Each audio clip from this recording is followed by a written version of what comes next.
Welcome to Run, Thrive, Survive with me, your host, Sierra Carter, the #1 podcast for your healthy habits for nutrition and exercise, race reviews from special guests, and everyday motivation. And of course, you guys, surviving life together. Are you guys ready?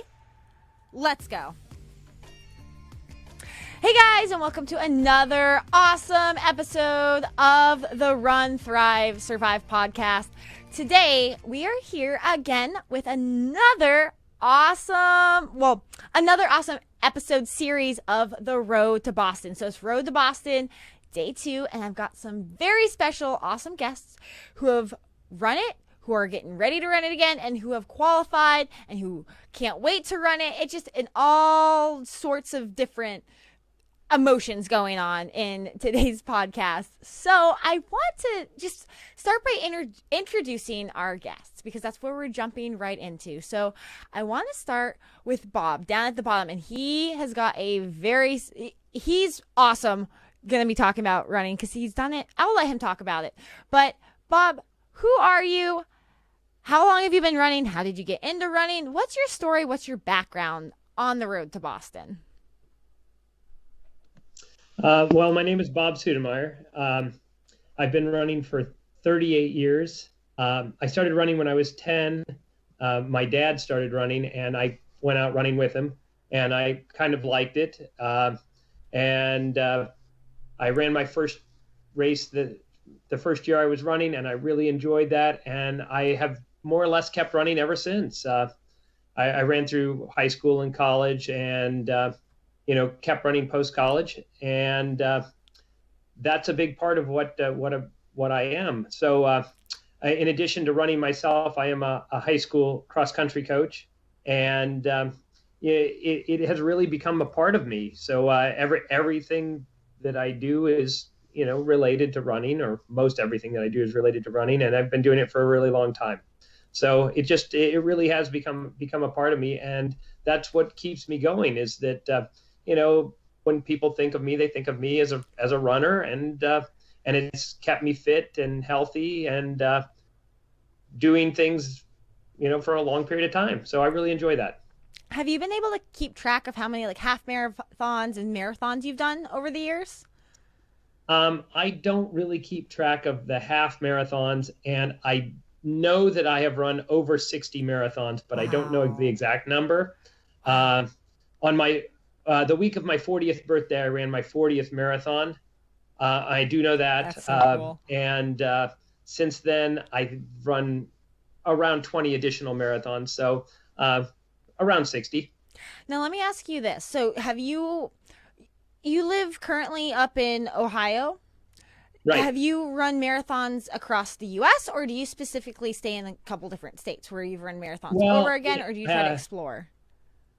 I've run marathons in a lot of different states, and for a while I used to, wherever I went on vacation, I would just look for a marathon to run while I was on vacation, Absolutely. Regardless of what kind of shape I was in. And that was a really fun approach to marathoning, because I got to run some really neat marathons in some really neat places. I ran a marathon through the Redwood Forest in California, just outside of Santa Cruz, and it just so happened that we were there at that time.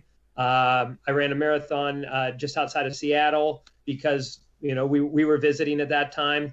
I got to run a marathon just outside of Paris, France, because we happened to be right outside of Paris, France at the time that the marathon was running.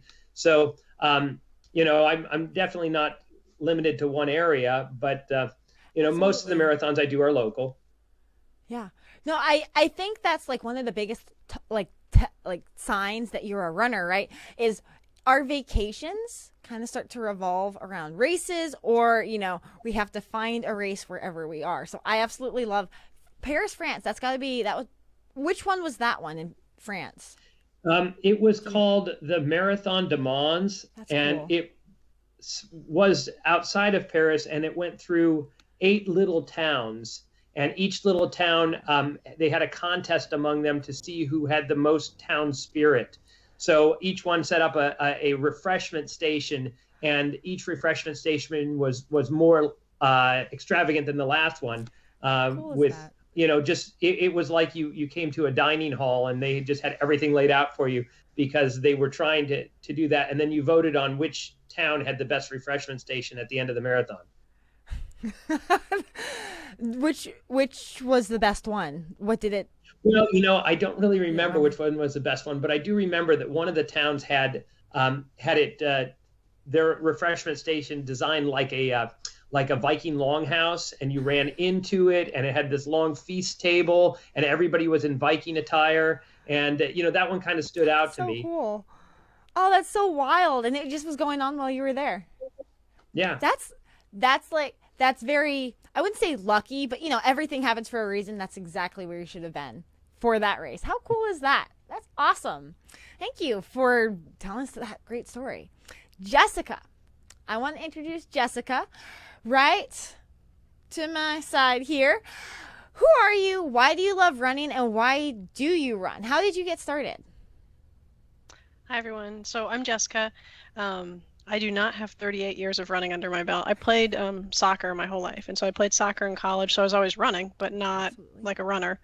And then after college, I continued to run really to stay in shape, but not compete. And a couple years ago in 2017, one of my close girlfriends was going through a divorce. And I had said I would never, ever run a marathon, but she wanted to train. So I started training. We were going to go to Key West vacation marathon, right? And then we had a hurricane. So I found a marathon the same weekend in Rhode Island, and I flew to Newport and did that marathon. It was my first one. And I did it, and it was windy and hilly. It was fine. I mean, it's how I train, right? But I realized, oh my gosh, I could qualify for Boston. I'm close. And my dad had run Boston when I was a kid, so it was, became a goal. So I ran the next summer in Missoula. I'm a vacation runner. I like vacation. There you go. So Missoula, Montana was my next race, and that's probably my favorite. And I qualified. Unfortunately, that was the year the cut was like 5 minutes, and I only had like 2 minutes, so I didn't make it for my age gender, right? And then I trained, and the next year I ran in Erie, Pennsylvania, and I qualified. And so that's kind of how I started. And it's interesting, kind of what Bob said. Running has, until we talk about the rest of my journey, running had become a part of me. It was it drove me. So my whole life played around my getting up in the morning and running, and no one's talking to me, and I'm outside in my head. Made some awesome running friends. I got pretty into it, and I started, I'm sure not at the same level as others, but I started winning races and half marathons and all kinds of things. So I'd say running became who I was instead of the soccer player that I had been my whole life. That's crazy, that switch. But again, that's the big sign that we're serious runners, where we start, planning our vacations around it. Now, since then, how many marathons have you run? Yeah, so that's the trick. In 2019, I ran the marathon, I qualified, I was in Ohio, or I was in Erie, Pennsylvania, but I was flying out. Flew back to Indiana where I live, and when I landed, I got a phone call and I learned that I had cancer. So, within a month I had a port and did 5 months of chemo and a month of radiation and some surgeries, and so I'm just now getting some hair back. So I had this goal. It became my mission to compete in Boston, even though I was sick. And my doctors thought it was crazy because I was planning all of my treatments around getting to Boston, and then this silly pandemic happened and Boston got moved. So I've only now done the virtual marathon since then, and I am a totally different human. I probably lost 45 seconds per mile or something. So right now I'm just focusing on building back some muscle and strength. And I miss running like crazy, but I'm not strong enough to do it yet. So I'm hoping that I can start training here. I just had another procedure last week, and I'm hoping I can start training again as soon as May 1st. Right. Oh, wow. That's in a few weeks. That's pretty close. Yes. Now, super excited. Where are you? What kind of climate are you training in? Where do you live currently? So I live in Indiana, out in farm country. So I have a bunch of farm fields. Go ahead. Is it pretty flat? So it can be. If I go down by the riverfront, like I'm on the Ohio River, if I go down by the riverfront, then yes, it can be flat. Gotcha. I tend to train out in the countryside and find the hills. I actually, weird as it is, I like to run uphill. I kind of hate downhill. It's the challenge of it, and I don't know, I like it. Right. Well, that's incredible, getting into it and running, and I can't wait to hear kind of more of the road to Boston that it took you to train and get through it and see where you ended up. I love it. Thanks. real quick, going to Jonathan. Jonathan, so I run with Jonathan, or I don't run with Jonathan, but we run a lot of the races, same races, because we live in the same area. So I love seeing him run. He really motivates me because every time I see him fly past me, I'm like, I gotta pick my speed up because he's way ahead, and I need to get going because he's got to be like the first one every single race I'm at because he is a beast. Jonathan, go ahead and introduce yourself. So I'm Jonathan, and just like Jessica, I grew up playing soccer, but probably not as good a soccer player as she was because I actually didn't care much for high school sports. I wasn't the one picked. I was usually the bench warmer. And so I fell out of all this stuff in college and gained the freshman 15, and I yo-yoed it back and forth because I would gain too much weight, and then I would get into, and I say jogging because I wasn't competitive at the time. So I'd run for a little bit, and then I'd fall off of running and then run. And by my mid-30s, my doctor got me aside and said, we need to put you on a statin to lower your cholesterol. And I said, well, actually it was 34. At 34? No, I think I have a better idea. So I told him I would do a 5K a month. And it was simple. I had run a few 5Ks before, like the Art Fest when we used to run it over the Melbourne Causeway and back, and a few others. And so I had a PR already of 22:25 in the 5K. And so I set out to beat that. And I thought, well, if I get in the 21s, it'll be fine. I'm not going to, I'm not trying to be the guys winning the race. I'm just going to just get out there to be healthy. And that's what it was. And several 5Ks, and I ran a 10K, which is the Eye of the Dragon was my first 10K, okay. And then ran a few other races, and then I thought, well, I did a few 10Ks, why don't I do a half marathon? And then I ran Space Coast as my very first half marathon, and then ran another one a couple months later, which was the Melbourne Marathon, which is now the Florida Marathon, and beat that time by a lot because I was very disappointed in my first half marathon time. And when I saw my half marathon time, I thought, maybe I should try for my first marathon. So in 2013, I ran the Space Coast Marathon, and I ran literally, I kid you not, my hour and minute time were pi. 3 hours and 14 minutes and then 47 seconds. And that was 5 minutes away from qualifying for the Boston Marathon. Talk about lighting a fire under me. So I tried to train again for the 2014 Space Coast Marathon, which was dedicated to the Space Shuttle Challenger. Well, I had overtrained and got into a sacral stress fracture. I was still pretty novice into the whole running thing. And so a little over a year later, I ran the Town of Celebration Marathon. It was my very third marathon. It was the third running of that marathon, and I ran it in 3 hours and 33 seconds gun time, and placed third overall. So all those threes, I knew at that point God was behind me getting me to the Boston Marathon. So I qualified for Boston and ran it in 2017, again in 18, 19, and then 20 with you, Sierra. So it's been quite a journey. Quite a journey. It's and yes, no cholesterol issues now. So running does work. Yeah. Oh, absolutely. And that was such your whole story. I can just keep thinking, like a lot of us explain running, it's addictive. And it's almost like our drug where we're like, okay, I'll just do a 5K. I don't really want to do much. I just want to run a 5K. And then you're like, wow, I really like this. I'm going to run a 10K.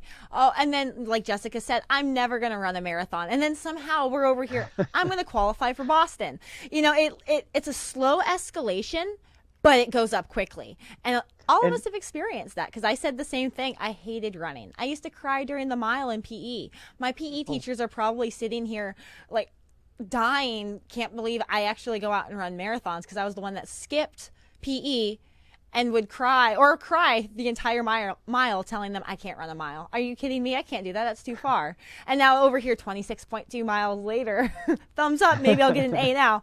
So yeah, it's one of those ironically, my things, favorite right? distance is still the half marathon because Absolutely. My time, my PR in that's 1:18. Well, a soccer match is 90 minutes. So there's that rough estimation of time. It's about that amount. And if you play, I don't know if you ever played soccer, but I'll say this: I was halfback, midfielder, and midfielders we ran the whole game. I think they did like a study, like a lot of soccer players, they run like 7 to 8 miles a game. Like they average about 7 to 8 miles a game. That's a lot of running, sprinting. That's a lot of sprinting back and forth, just trying to get a ball. So, Wow. So that's awesome. So coming up after this break, we are going to start talking about our journey to Boston. What was it like training for it? So we're going to start with training, and we're going to go into running Boston. And then, of course, because we like to travel and sightsee after a marathon and try all the great food, we'll also get into that. So I will give you guys a short break, and we will be right back to talk about our road to Boston.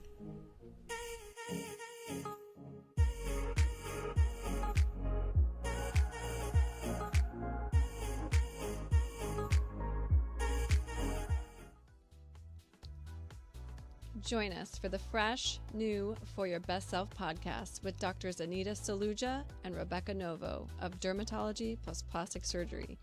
We will reveal the facts about techniques, trends, products, and procedures to be your best self.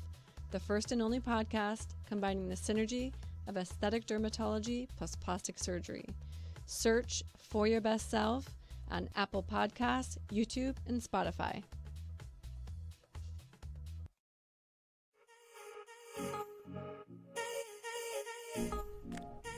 All right, guys, we are back after that short break. Going into the road to Boston. So for a lot of listeners who don't exactly, maybe you've never, the Boston Marathon, but maybe you don't know, I guess, the road to it, you have to qualify to get into Boston. You have two ways to run it. Either qualify or be an elite athlete that's asked to run it, or go with the charity. A lot of people do go the qualification route, which is, I think, about 80% of the runners that are in the Boston Marathon, and there's about 30 to 35,000 runners that are in there. So that's a huge percentage. But doing that, you have to find a certified race to run to qualify for Boston, and then you have to hit the time frame. And like Jessica said earlier, they did adjust it for 2020 by 5 minutes up better. You have to do 5 minutes even better than what they had your qualifying time beforehand. So it's a never-ending challenge that a lot of us do take on. So I do want to talk about first, what races did you qualify at, and what did your training look like then? Let's go ahead and we'll start with Bob. Bob, what race did you qualify? Well, I guess you have to kind of give your backstory and then pick a race and tell us what race you qualified at. I'll go ahead and give the mic to you. All right. So the backstory is that I haven't run the Boston Marathon once. I've run the Boston Marathon 23 times, and this will be my 24th running of the Boston Marathon this next year. So the other thing that I need to clarify is that I am not an elite runner, and I've never been an elite runner. My fastest marathon time is 2 hours and 57 minutes, but I've only broke 3 hours one time ever. And I usually will make the Boston qualifying by somewhere between 5 minutes and 2 minutes. Wow. So that usually is where it falls. Now, there are some other things that come into play. So I started running the Boston Marathon. My first year running was 1998. Oh, wow. And at that point, the Boston Marathon wouldn't fill up. So they would allot 20,000 slots and 17,000 people would run it. So anybody that qualified would be able to run it. And it was like that for, the first 12 years or so that I ran the Boston Marathon. And then suddenly there was this explosion of interest in the Boston Marathon, and the spots were taken super quickly. In fact, one year, the registration, you would just get online and register, and it was first come, first serve, and it sold out in like 3 hours. Wow. So the Boston Marathon was, if you didn't get on in the first 3 hours, and you just kept getting kicked off over and over again. So you just kept getting on, trying to get on and register, and it would just kick you off. And I was fortunate to get in that first 3 hours, because if you didn't make it in the first 3 hours, it didn't matter what your time was. You didn't get in. And after that, they changed it to a staggered based upon your qualifying time, based upon how much you beat your qualifying time by. But that's the way it used to be. So I originally qualified for the very first time at the Columbus Marathon in Ohio. It was the third marathon that I ran. The first marathon, well, a friend of mine, he ran the 100th running of the Boston Marathon, and he said, "Oh, this is so neat. You should do it." And I'd never run a marathon before. And I said, okay. So I signed up for a marathon, and I went and ran the marathon, and I wasn't anywhere close to qualifying. So I thought, well, you know what I should do? I should train. So I trained, and I decided to run a marathon before my official marathon to try to qualify. So it was like a test marathon. And I trained and I ran my test marathon, and I was about 4 minutes off of qualifying. And I thought, hey, this is pretty good. I'm in good shape. I can qualify now. Right. And about 6 weeks later, I ran my actual qualifying marathon, and I qualified by about 3 minutes or 4 minutes. That's still which was fine. Yeah, that's still qualifying in every right. book. And at that point, anybody that qualified got to run because it wasn't filling up. So, Wow. and the next, well, most of the time I would qualify for Boston at Boston. So I would run the Boston Marathon, and I would run fast enough to requalify for the next year. And if I didn't, then I would immediately look for some other spring marathon to try to qualify for Boston in. So it was sort of a thing that I just would try to qualify as quickly after Boston as I could for the next year. Right. So that's sort of my qualifying story. Now, how many times did you keep track? How many times you qualified at Boston? Or I think that I have qualified at Boston 14 out of the 23 times. That's incredible. So, and you know, some of the years it's been really cold or really hot, and you know, just things like that. Absolutely. But you know, I think 14 out of the 23 times I've requalified at Boston. Yeah, I mean, you covered the past 23 years, so you've probably. I know they say like, was it 2010? I think 2010 it was like 90 degrees on race day, or it was like 2010 or 2012. It was one of those years. 90-degree race days. You ran what Jonathan will be talking about back in 2018 when it was weather from God knows Right. where, right? So you've seen it all at this point. Running Boston 23 times. That's incredible. Wow. So that's awesome. Now, Jessica, I know because you and I are on the same page. We haven't run Boston. We've qualified. We were crossing our fingers for 2020, and well, I know we can. So sad. I'm still heartbroken from it. I want to talk to you about how did you train for the qualifying marathon, and what marathon did you qualify at? Yeah, so I qualified in Erie, Pennsylvania. So really, I trained to try to qualify in Missoula, Montana the year before in 2018. Right. And I picked that because if you Google like which marathon's the best, right, it pops up as one of the top ones. And there's a lot of national parks there, and I like vacation. Right. And I qualified, but I didn't make it. So the next year, I picked a different plan. I'd never actually tried to pick a training plan. The first time I just found one in the Running World magazine and ran it. And the second year, I Googled them, I read about them, and I followed a training plan, and I ran it to the T. And leading up to Erie, we had a lot going on as a family, so I got to go to Yellowstone, and you know, you're trying to run your miles, your long runs in Yellowstone and not get eaten by a bear, or it's very elevation, right? You're in Jackson Hole and you're way up there. I also went to France for the Women's World Cup. I mentioned soccer, and a couple of players, I played at West Virginia, a couple of the players from my team were competing. And so I went to that. And so then I'm running around France, you know, training. My friends think I'm crazy because while they all go out at night, I get up in the morning and I start running, you know, 10 or something miles every day. So the training went pretty well. I felt good about it. And mentally, I don't know if it's the way I'm built, but as long as I do the training plan, then I know I've done my best to try to get there. So I got to the marathon in Erie. I flew into Cleveland. I'm from Ohio originally, but I flew into Cleveland and then stayed with some friends, and we drove over. And it was a very humid day. It was rough for running, but I was determined. And I also, in the back of my head, you know, I just had all the biopsies the week before, so I knew that there was this chance something was wrong with me. And so I felt great, and I was running the 7:50 pace, and I was doing great. Wow. And about mile 21, I think it just kind of sunk in, and I started thinking, you might have cancer anyway. Why does it matter if you make this? And I just kind of, I mentally just went kaputs.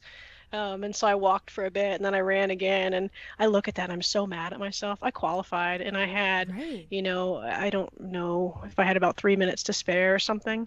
But I wanted to run under 3:30 and I ran 3:32 and I was very mad at myself for the walking I did because it was just a mental, it's like I mentally gave up there for a bit. Right. But yeah, I chose that because it was supposed to be pretty flat and it's outside. Like I said, I live in the country, so I appreciate having the pretty scenery to look at, and I like that time of year. From a training standpoint, I have little kids, and my husband has to leave for work at 6:30, so I want to get my runs in the morning, and I Right. really don't love running in the dark. So if I can train across the No. summer months, it's hot and the sun comes up earlier, and so I prefer the fall marathons just from a training standpoint.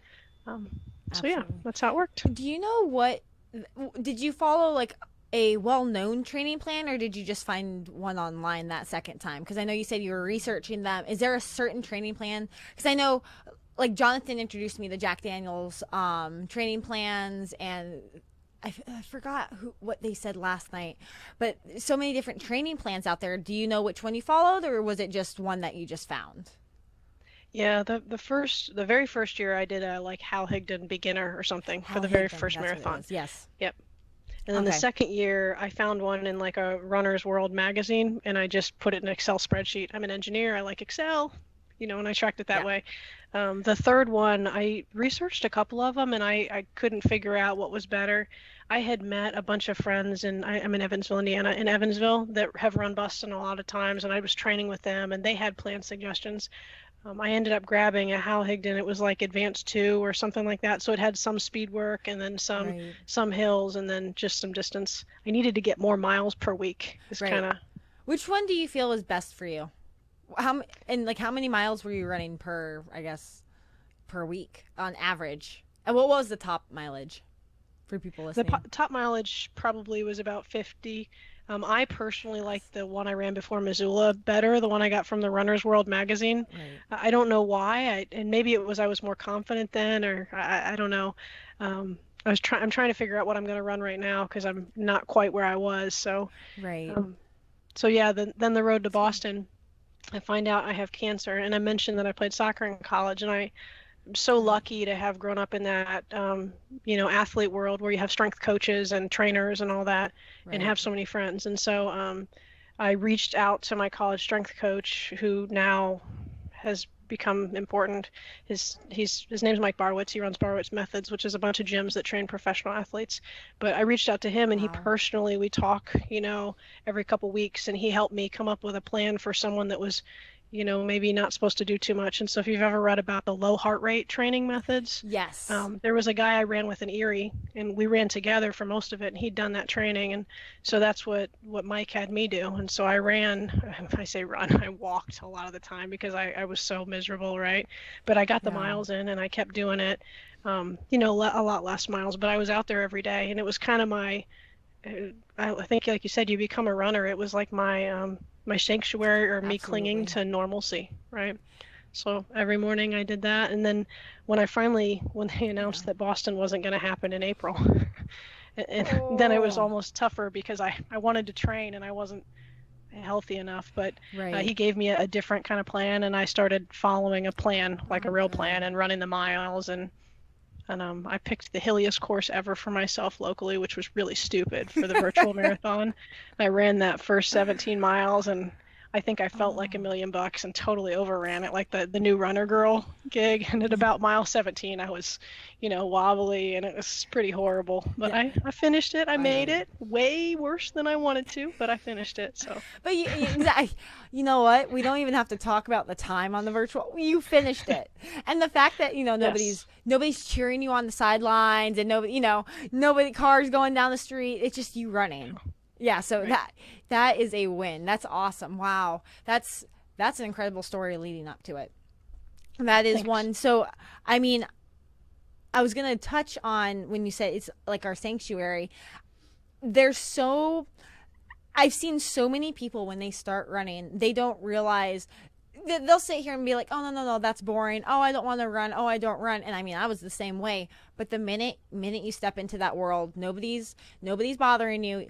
You probably, I have headphones in. I just get lost in music, get lost in a podcast, whatever it is. Or, the minute you just step outside, you're just in such a different mindset, and it's therapeutic. It gets you through hard times. So that's a great point. Yep.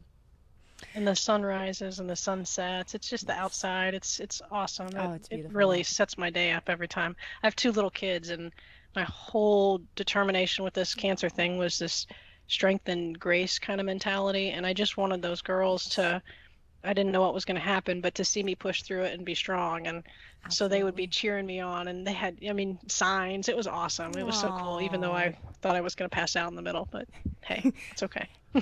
We all get there. And 17 to 22 is always the part that hits me, and I get it. It's okay. You made it. Yes. Now, Jonathan, when you were starting to train, you can pick a marathon, whatever marathon you want to talk about. But what marathon did you use to qualify for Boston, and how was your training? What did it look like? So, my first marathon that I qualified for Boston, of course, I talked about it earlier, was the Town of Celebration Marathon in 2016.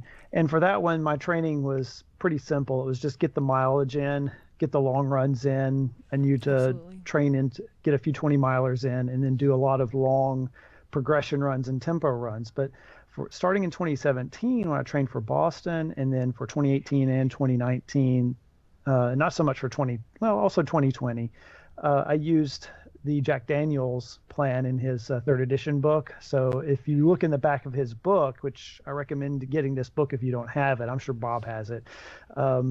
But Jessica, if you don't have it, this is a great book. You're an engineer like me. I'm also an engineer. So we like data-driven approaches to running, and Jack Daniels uses that. He actually will take a recent race time, say a 5K. Of course, the closer to your distance you desire would be more accurate, but a half marathon would be an excellent benchmark to base your training off of. And it gives you all the paces to train at: your easy run, and then marathon, threshold, interval, and repetition paces. And generally speaking, for a marathon, you're going to do a lot of threshold running, long tempos.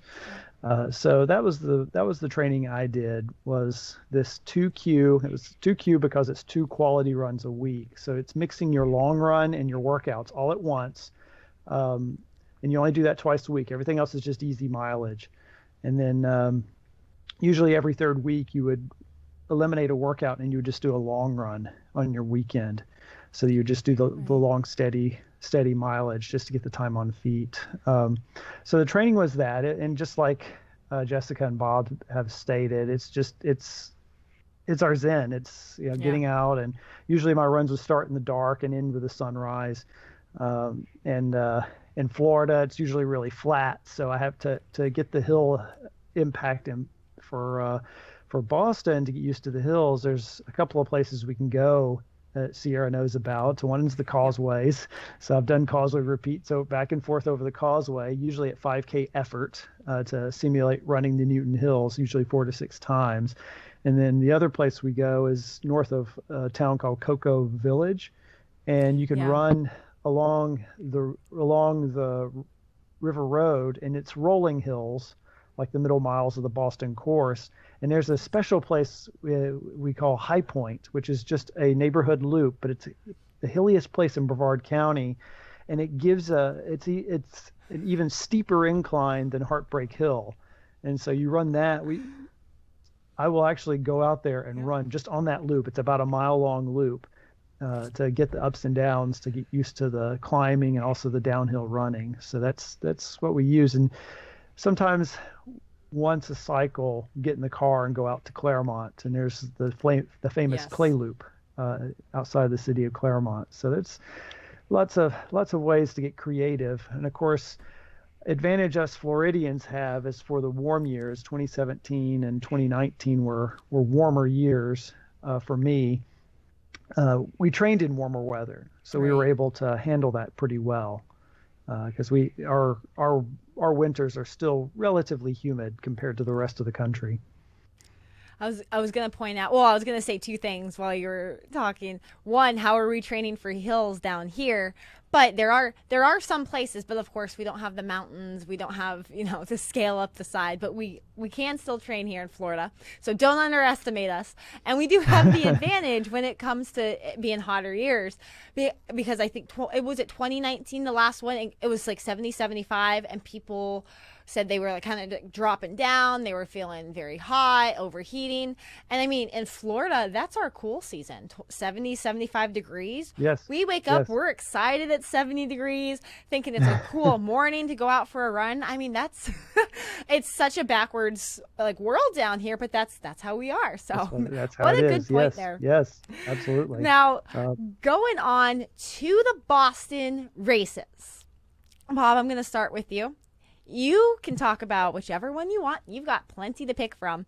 What was your experience like at Boston? Like from start to finish, how'd you feel going through the hills? I mean, what were your thoughts running through this? And what was your favorite year?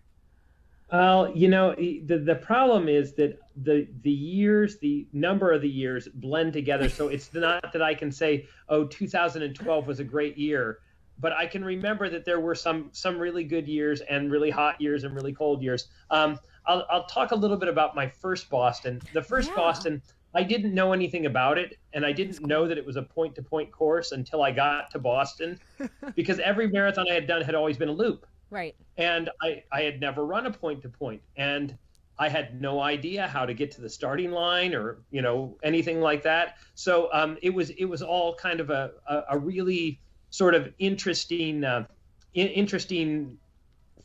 weekend to figure it all out and run my first point-to-point marathon. And what I noticed was that for that weekend, the entire city of Boston sort of caters to the marathon.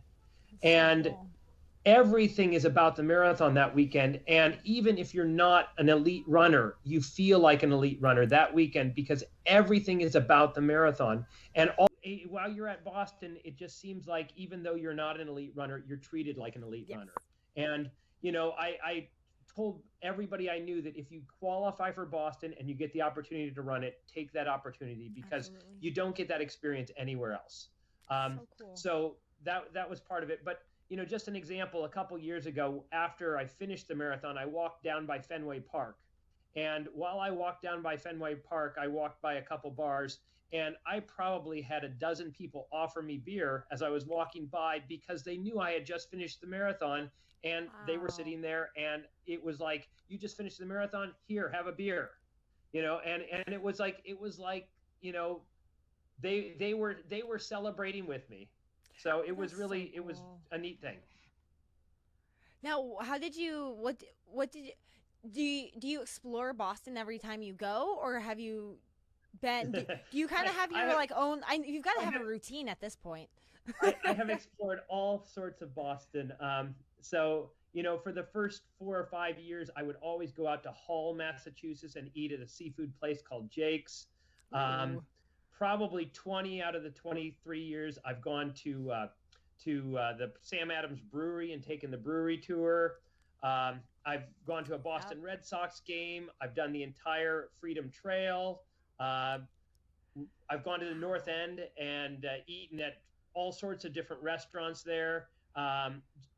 I've been down to Plymouth, Massachusetts a couple times. I've been up to Salem, Massachusetts a couple times. Just, the areas around are just so amazing. I visited all the different colleges, just really neat things. Do you, now, since you have experience with this, do you usually do that before or after the marathon? What would you, because I know some people don't do anything, don't do much before the marathon because you don't want to tire yourself out. How have you found yourself doing that year after year? I'm a school teacher, and I get the marathon Monday off, and I'm always at work the next day. So on Tuesday, I'm always back at work. Gotcha. So everything I do before the marathon. So a lot of times I'll fly in on a Friday and spend Saturday doing whatever, and then Sunday relaxing, and Monday run the marathon, and then I fly out on Monday night. Awesome. Oh, that's a good deal right there. Now I have to ask you, since you, sorry, go ahead. Well, I was going to say that, there are a lot of different years that are, sort of stand out. But one of the years that sort of stood out to me was, and I want to say that it was probably around 2007, 2008. There was snow the night before, and everybody was questioning, what was going to happen the next day. And the next day it was just pouring down rain, like sheets of rain, kind of like 2018. And it was pouring down rain so hard that they let all the people inside of the schools in Hopkinton to shelter. And then, Oh man. like 20 minutes before the marathon was to start, it stopped raining. And they started the marathon, and there was no rain at all. And then, we had to run through puddles that were like 4 or 5 inches deep, but there was no rain at all for the time, and the marathon was great. Wow. That's I think that was the year, because I was reading a little. Some guy was a local. I think he had a local store around there, and it snowed, and he went out and shoveled the finish line. And he's become a big Boston. They call it Friends of Boston or something for doing that, because he took his own time. He just like, I gotta shovel the finish line. Nobody's doing this because the race is tomorrow. So that might have been the same year. I'm not quite sure. I know there's multiple years, but that's awesome. And I wanted to ask you, being like coaching running, being a school teacher, have any of your students ever run Boston, or ever seen you at Boston, or have you like helped people get to Boston? Any of your students? I have helped people get to Boston by, running with them and pacing. That's awesome. So none of my students have ever run Boston that I know of. I have run marathons with a couple of my students at times. And in fact, I have one of my ex-students is going to run a marathon in 2 weeks that I was supposed to run with him, but I'm questioning whether I'll run it or not because of a slight injury that I have. Oh, yeah. So, yeah. Oh wow, that's awesome. That's gotta make you proud, especially if he's running a full marathon. That's awesome. Wow. Now, Jessica, I'm going to come back to you because I've got a special question for you. Just fun between you and I, just because neither one of us have run Boston yet. So before we get to us and dreaming about Boston, Jonathan, I know you've got a special story about 2018. So take it away. So what was your experience like? Bob has set it up somewhat well. So my tradition with Boston, so 2018 is my absolute favorite year that I ran. So the way my buddy Joe Dreher and I went together, and we went through an Airbnb. We stayed up in Everett with this lady who rented out one of her rooms as an Airbnb. And let me tell you, that was a special experience because we got to actually spend the weekend with a local. And she thought it was great that she was housing a couple of marathoners, and so that made it an even more authentic experience to us than staying in the hotels, in Back Bay. So there was that, and we Ubered everywhere that weekend, but generally into the Back Bay area near the finish line. And we were starting to watch this weather forecast for the weekend 2 weeks out, because Joe's a weather guy and me being an engineer, and from Florida, because of hurricane season, we are good at poring over weather data, and and so we watched this forecast just deteriorate. And I had been training so well through Jack Daniels to get a sub 3 hour marathon. I was ready. I had done all the workouts. Everything was predicting that. I had, I was ready to go. I was ready to knock out a sub 3, and went up there that Friday. We flew in. We got our location. We went down to the seaport because they had the packet pickup out at the seaport instead of at the Heinz Convention Center. So we got our packet that Friday. And Saturday, we went and ran the BAA 5K because that was fun to do. We decided to make it a running weekend. So we ran the BAA 5K as a shakeout. And we figured it was a catered shakeout. It was safe. No random cars are going to run us over. So we knew we were in a safe place so we could run our shakeout run. And so we ran that. And that was fun to actually run down Boylston. That was my second time of running down Boylston Street, actually, was in that BAA 5K. And and ran that, and the weather was picture perfect. And we were joking with everybody that day that we wish we had the weather for today, for Monday. So, and of course, met up with friends, had coffee with friends, and we went around and explored a few restaurants, just doing the Boston thing. We saw the Commons and stayed generally in that area. Right. Sunday, went to Old South Church. So Jessica, Sierra, Bob, if you guys haven't done the blessing of the athletes, I don't know if that's your thing or not to do that kind of thing, but for me, it's just as important. I had a friend tell me about this. It's just as important to me as running the marathon is to go to Old South Church, which is right by the finish line. It's that big church you see right by the finish line with a big steeple. That's the bell they ring when the winners cross the line. And they have a special service where they invite Boston Marathoners to come in. But this one was special. It was the 5th anniversary of the 2013 bombing. So it was completely dedicated to the runners and to the people who had survived the bombing. So, and I just remember the greeting when we were all in there, and the pastor said, "Welcome to all you marathoners. You're the traveling part of our congregation. The bib wearing, jacket earning people from the planet cardio," and everybody's laughing. And then he said something that just shot an arrow right into my heart that told me everything was going to be okay the next day. And he said, "If not even wind or headwind or rain will keep you from coming in at under 3 hours." And I hollered out an amen and cried the rest of the service.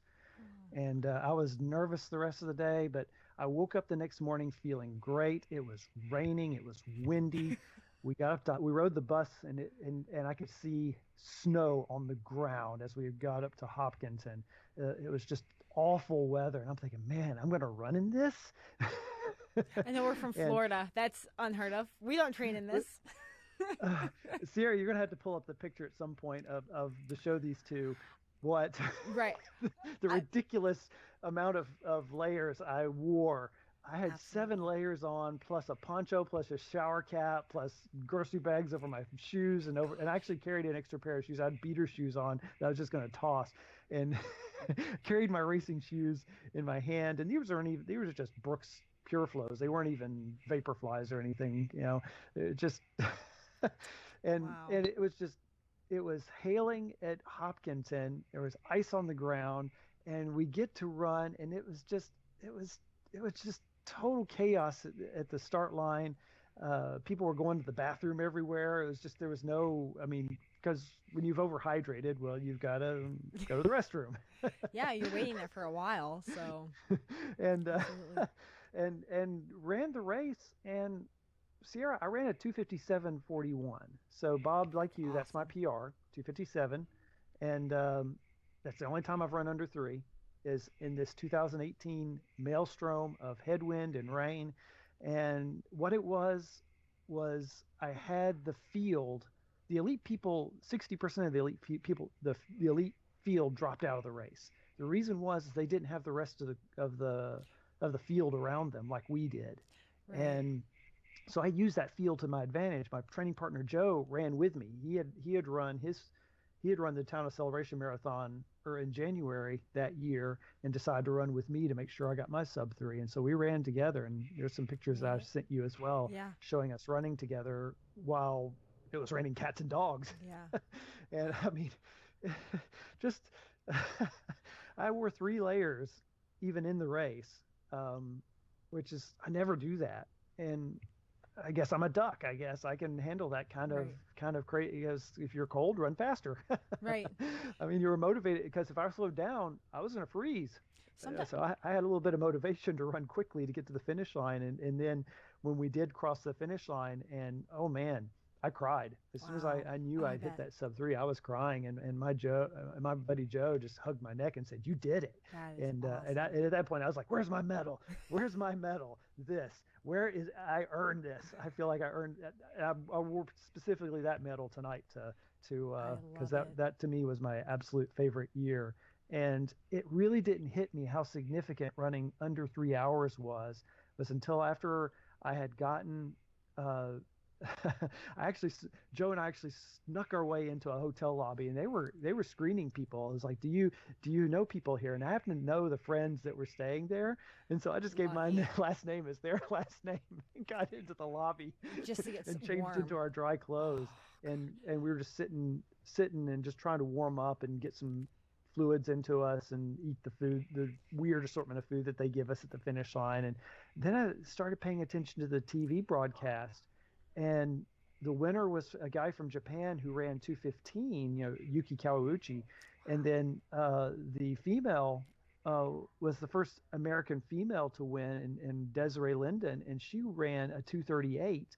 Yeah. And I thought, holy cow, I ran 17 minutes slower than the American. And I just started crying. I lost so it. awesome. I was like, holy cow.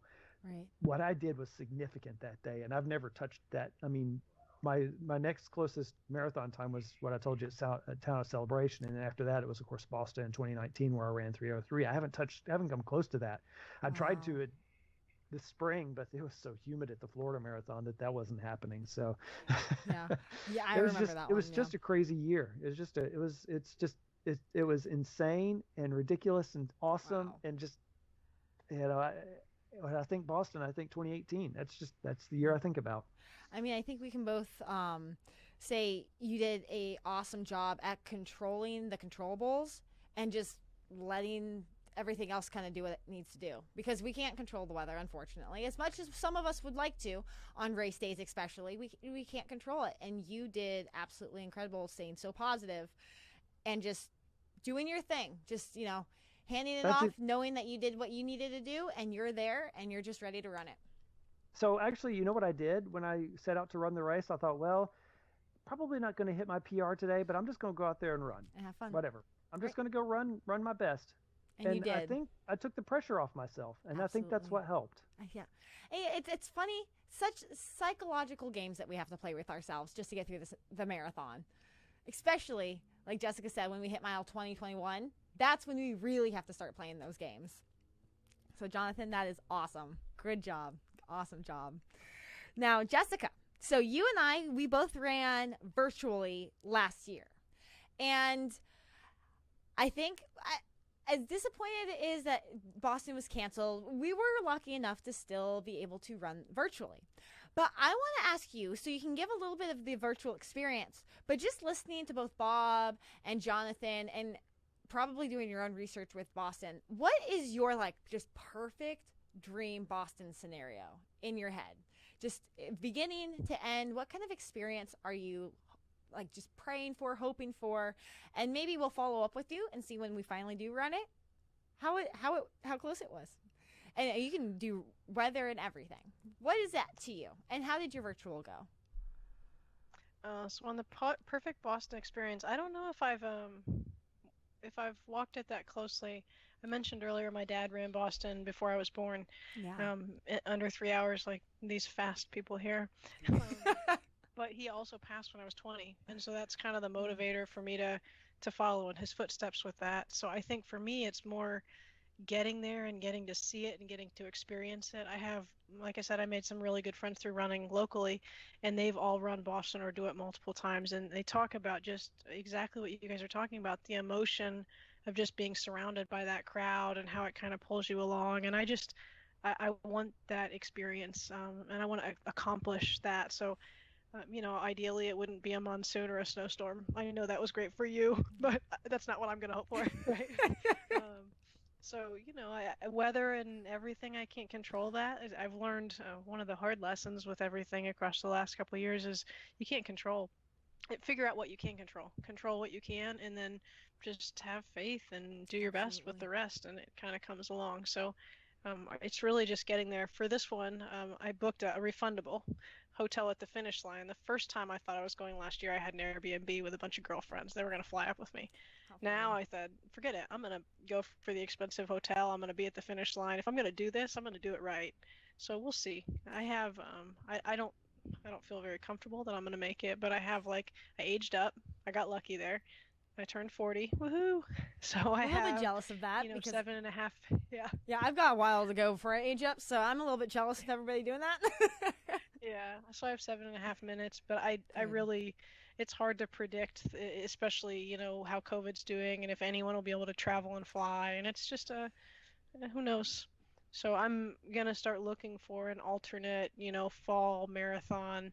It'll get me training because Good. I think if you ask me now what my goal is, it would be able to do it in 4 hours, which is 30 minutes slower than my last marathon. But I think from where I'm at now, that would be a really good, starting point, and it would give me something. I like goals, something to Right. work toward.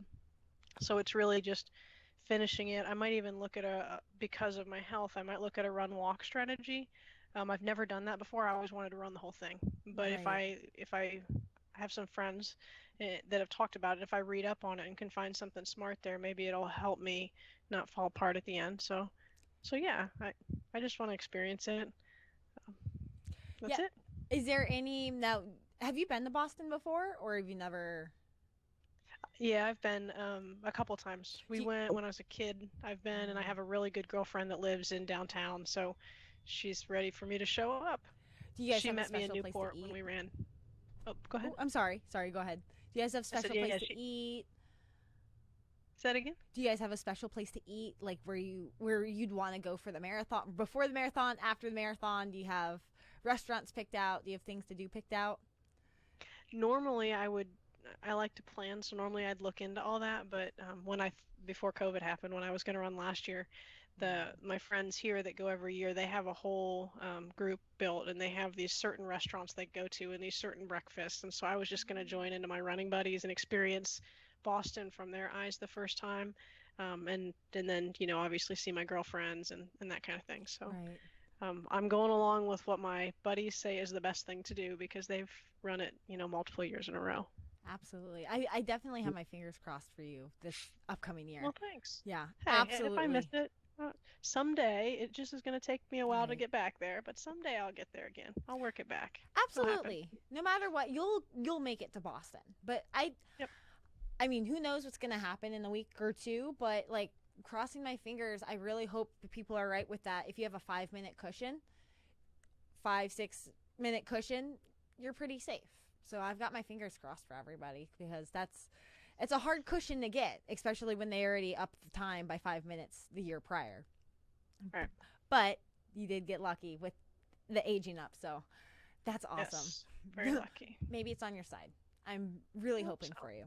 Now, after So- this break coming up, we are going to jump into a little bit of a Boston trivia. So it's going to be a speed round. It's going to be focused on, honestly, anything and everything Boston. We've got a lot of, I don't know, I guess technical questions, but it's going to be in the form of Jeopardy. So when you answer, you're going to be like, what is, who is, what are, however you want to answer that in the Jeopardy style.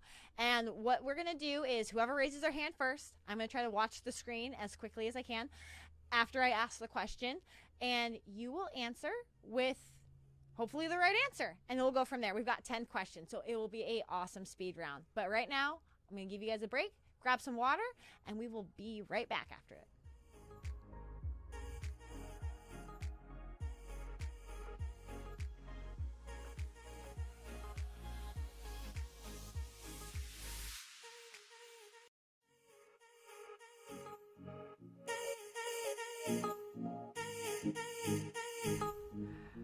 All right, you guys, coming back in. Let's play some Boston trivia. So we've talked about a few of these questions this whole time, and a few of you have lived these. So let's see how well we know them right off the top. All right, so raise your hand as quick as you can. So the first question is, where is the highest point in elevation throughout the Boston Marathon? Bob. Oh. Is he muted? I think you're muted. I'm muted. Everybody can unmute themselves. Sorry. Oh. Sorry, Hopkinton. Woo! The start. Good job. What is Hopkinton? The What start is? of the No. marathon. No, I'm saying answering the question. Like Jeopardy. Oh, I'm sorry. What is Hopkinton? Yes, good Jeopardy. job. Awesome. Good. All right, second question.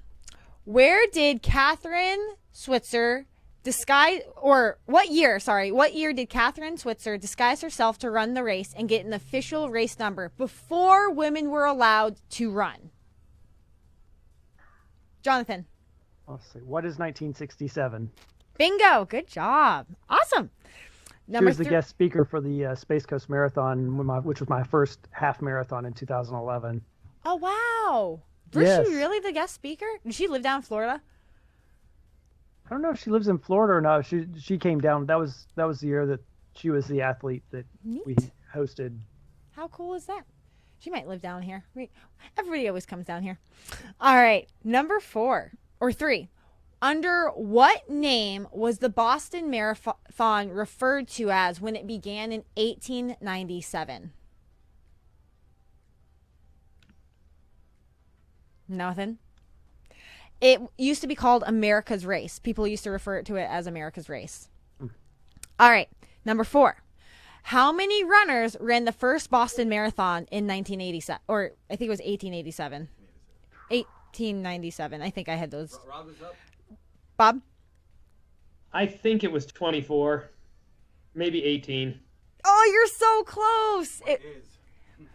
I want to guess what is 16. I'm not sure. Oh, but you were What so is- close. What is? Sorry. Oh, it's okay. It's what is 15 runners. Oh, So close. Yeah, so close. All right, number 5. How far was the original route of the Boston Marathon? What was the distance of the original route? I think Jonathan was first. 20. What is 25 miles? Hold on, I'm going to try Bob. I was going to say, what is 22 miles? Oh, Jonathan was the closest, 24.8 miles. Because I think they were trying to replicate the distance between Marathon and Athens. Yes, that's exactly what they were doing. Yes. Why they bumped it up to 26.2 is beyond me, but you know. Actually, I know that story too. 40K. Why they did that? Oh, It- okay. It's because of Queen Victoria in the 1908 London Olympics. They were looking for a Fun standard. They were looking for a standard How neat. so that they could have world records at the marathon distance. There was no standard at the time, so they agreed to 26 miles. And because they wanted the finishers to finish in front of the royal box, they extended the line 385 yards beyond 26 miles. So there you have it. Wow. That's why a lot of people say God save the Queen at mile 26 when they're running the marathon. Oh, wow. Ah, I didn't know that. Fun fact of the day. Yes. All right. Question number 6. What mile do runners reach Heartbreak Hill? Jonathan, What is mile 20? correct? Nice job. Question number 7. What is the distance up Heartbreak Hill? Okay. Oh, you guys Go ahead, were, Bob. yeah. Bob. You go. I will say it is 0.4 miles.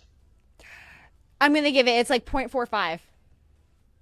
Yep. It feels They like describe. forever. Oh, don't say that. No. Don't dread it.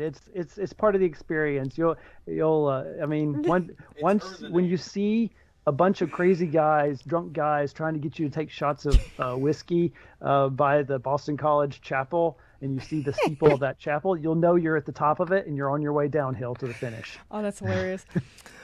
All right, question number 8. What year was the 100th anniversary of the Boston Marathon? Bob. 1996. Woo! Because you ran the 102nd. I was going to say, you're going to know this one for sure. All right, question number 9. What does BAA stand for? Bob? What is the Boston Athletic Association? Awesome. Good job. All right. And then for our final one, how many times has an American won the Boston Marathon? And I think this combines both men and women categories. Gosh, Mm. I don't know. We do have the most wins. I will give that out there. Oh, I wouldn't know. 53 times. So out of the 125, 24, 25 that we've had, 53 times. All right. So that that concludes the Boston trivia for the night. And that also concludes this podcast and also YouTube video that we filmed throughout it. So I want to thank each one of you personally and also wish you the best of luck when we go to register next Tuesday, and crossing my fingers that everybody gets in and we get to see everybody at the 125th Boston start line up in the highest point, Hopkinton, in Boston. Now, if anybody, and feel free if you don't want to share it, if you don't do social media, if you have a social media handle and you want people to follow your journey, does anybody want to share theirs? No.